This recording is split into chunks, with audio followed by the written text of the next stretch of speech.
Бисмиллахи-рахмани-рахим. Вие го слушате четвртиот дел од книгата Аллаховиот зикр. Ова е македонски превод на говорот кој го одржал Хазрети Муслех Маут Мирза Башар Удин Махмуд Ахмад Халифатул Месих II во текот на Џалса Салана, годишен собир на Ахмадија муслиманскиот џемаат на 28 декември 1916 година и Фазл Умар фондацијата го печатела на урду јазик како Зикир и Иллахи.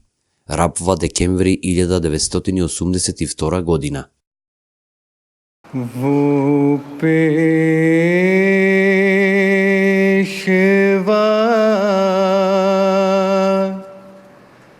हमारा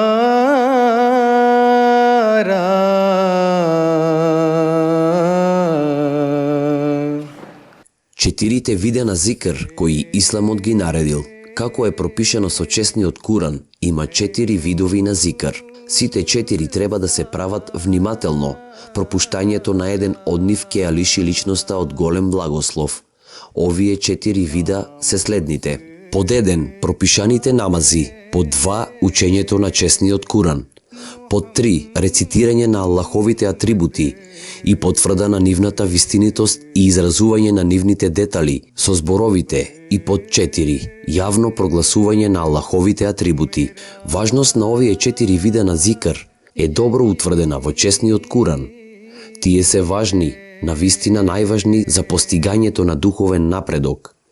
Јас сега ќе докажам дека овие 4 вида на зикр се наредба од чесниот Куран.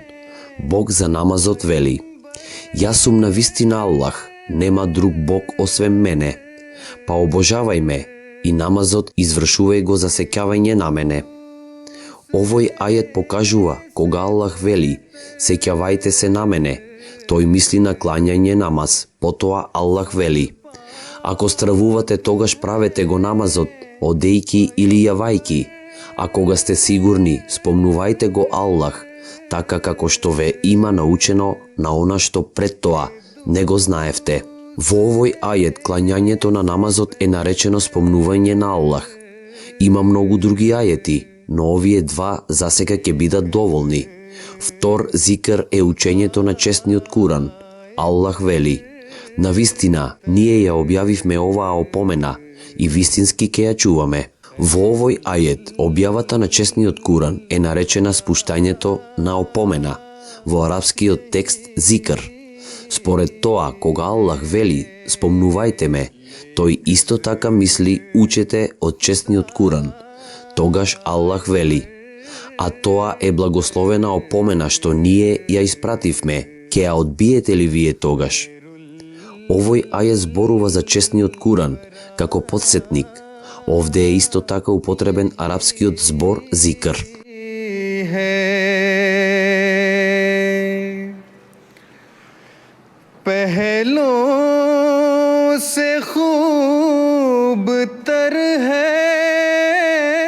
Третата форма на зикр се состои од рецитирање на атрибутите на Аллах и признавање на нивната вистинитост. Некои веруваат дека е доволно само да се рецитираат атрибутите на Аллах за време на салат, намазот. Тоа е погрешно. Спомнувањето на Аллах во склоп на салатот јасно е наредено во честниот Куран. Аллах вели: штом ке завршите со намазот, спомнувајте го Аллах стоејки и седејки и лежејки на својата страна. Јасно е дека зикрот спомнат овде е во склоп на салатот. Тогаш тој вели: такви возвишени мажи кои ни трговијата ни пазарот не ги прават неодговорни за да го спомнуваат Аллах и да клањаат намаз и да даваат зекат. Тие стравуваат од денот кога срцата и очите ќе бидат искривени од страв. Овде повторно спомнувањето на Аллах е различно од салат. Четвртиот вид на зикр е јавно прогласување на атрибутите на Аллах.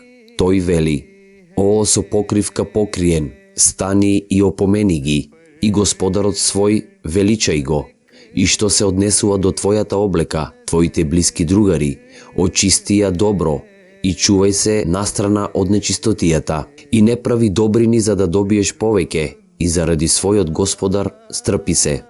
Начин на извршување на зикрот. Кои се соодветни начини за обавување на овие форми на зикар? Врз основа на потребите на джемаатот, јас ќе се задржам само на неколку аспекти од овој предмет.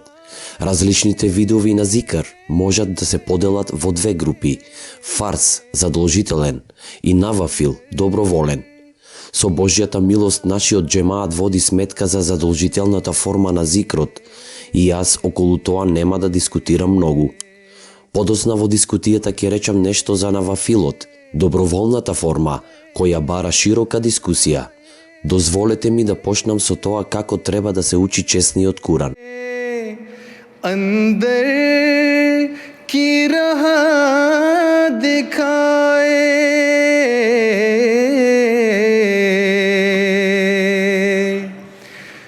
दिल यार से मिलाए. Учење на чесниот Куран. Чесниот Куран треба да се учи редовно и според поставен план. Подобро утврдете еден дел од секојдневното учење, отколку од време на време да го земате чесниот Куран и да учите што ќе ви текне. Нередовното учење на чесниот Куран не донесува корист.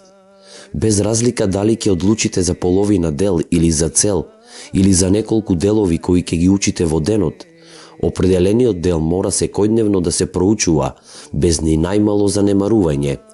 Честниот пратеник салаллаху алейхи веселем вели дека Аллах го сака ибадетот кој се извршува редовно и никогаш не се пропушта. Нередовноста покажува недостаток на жар, а срцето не може да биде очистено без жар и вистинска љубов.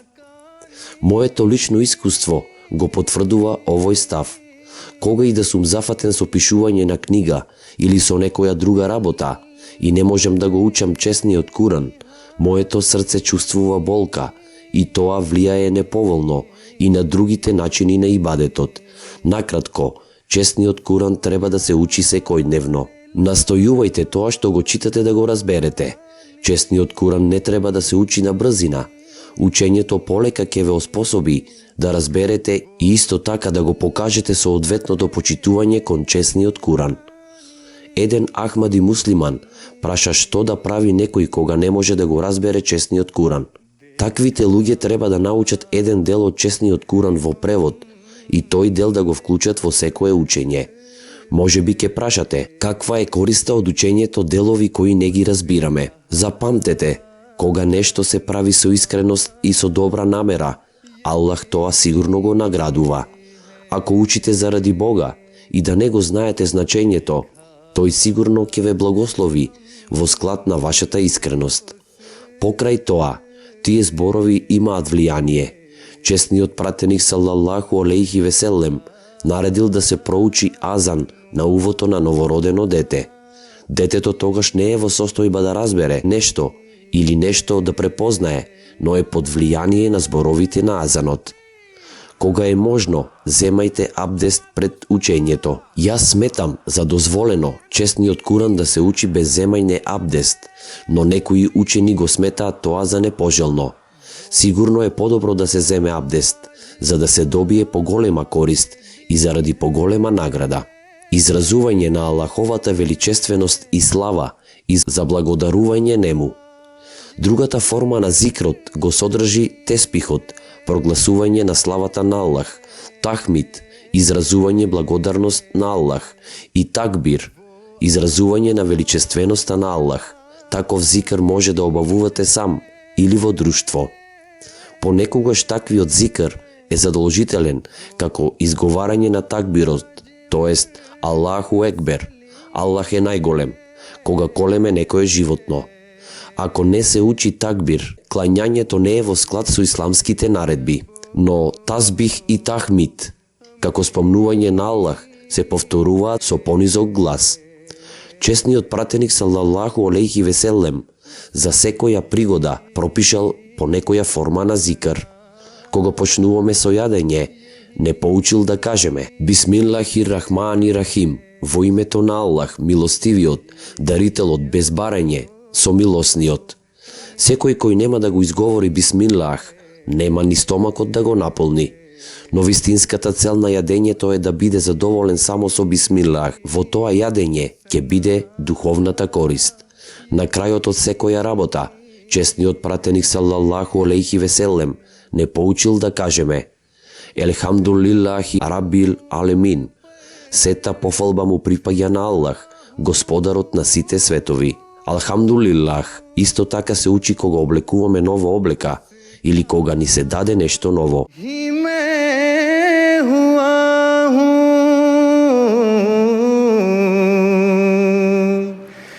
उस नूर पर फिदा। Во секој момент на жалост и тага, поучени сме да кажеме: Инна лилахи ве инна илахи раджиун. Му припаѓаме на Аллах и нему му се враќаме. Кога ќе се соочи со задача надвор од неговите можности, на муслиманот му се наложува да каже: Ла хавла вела кувета илла биллах. Не постои никаков план, програма, замисла, ниту моќ освен со Аллахова помош. Овие форми на зикр ги опфаќаат сите аспекти од човековиот живот. Во текот на денот можат да се доживеат и радост и тага. Кога се соочува со радост, муслиманот вели: Елхамдулиллахи рабил алемин. Сета пофалба му припаѓа на Аллах, Господарот на сите светови. А ако е во тага, тој вели: Инна лилахи ве инна илахи раджиун. Му припаѓаме на Аллах и кон него се враќаме. Честниот пратеник салаллаху алейхи веселем пропишал зикр за секоја пригода во склад на наредбата на семокниот Бог, кој вели: Споменувајте го Аллах, стоејки и седејки и лежејки на својата страна. Ако ги следите овие наредби, секогаш ќе бидете окупирани со спомнувањето на Аллах. Ако чуете добри вести додека работите во својата канцеларија, речете: Елхамдулиллах. Ако такви вести чуете додека одите, речете: Елхамдулиллах. Повторувајте го тахмид, ако радосните вести дојдат додека лежите. Така спомнувањето на Аллах ќе продолжи во сите прилики. बाक़ी है सब फसाना सच बे। Прогласувањето на Аллаховата единственост како зикр. Честниот пратеник салаллаху алейхи веселем исто така рекол дека најдобар и наистакнат зикр е да прогласуваме: Ла илахе илаллах, нема друг Бог освен Аллах, како што пренел Џабир во книгата Тирмизи. Други учења. Овде се и другите форми на зикрот, кои се за пофалба. Важно учење е Субаналлах ве бихамдихи, Субаналлахи азим. Слава му на Аллах со неговите пофалби. Слава му на Аллах со неговата величественост.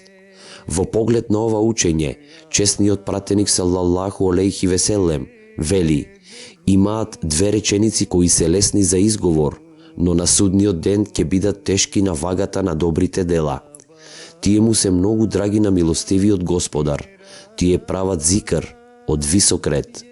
Еднаш ветениот Месија алейхи селам не се чувствуваше добро, но стана заради тахџуд, намазот. Заради слабоста не можеше да стои и да го изврши тахџуд. Прими објава дека во таа состојба може да го прави наведениот зикр наместо тахџудот.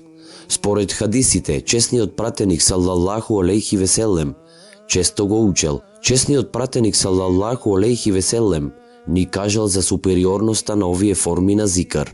Тука е уште едно учење кое е за пофалба. Бидејќи е зачуван хадис за тоа, разумот не упатува кон неговата заслужност.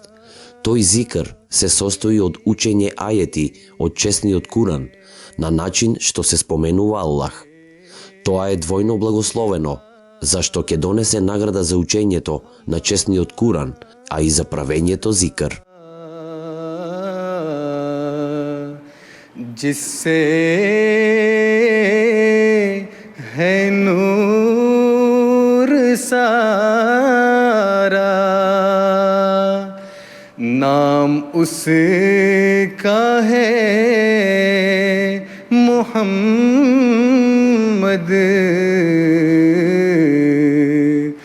दिलबर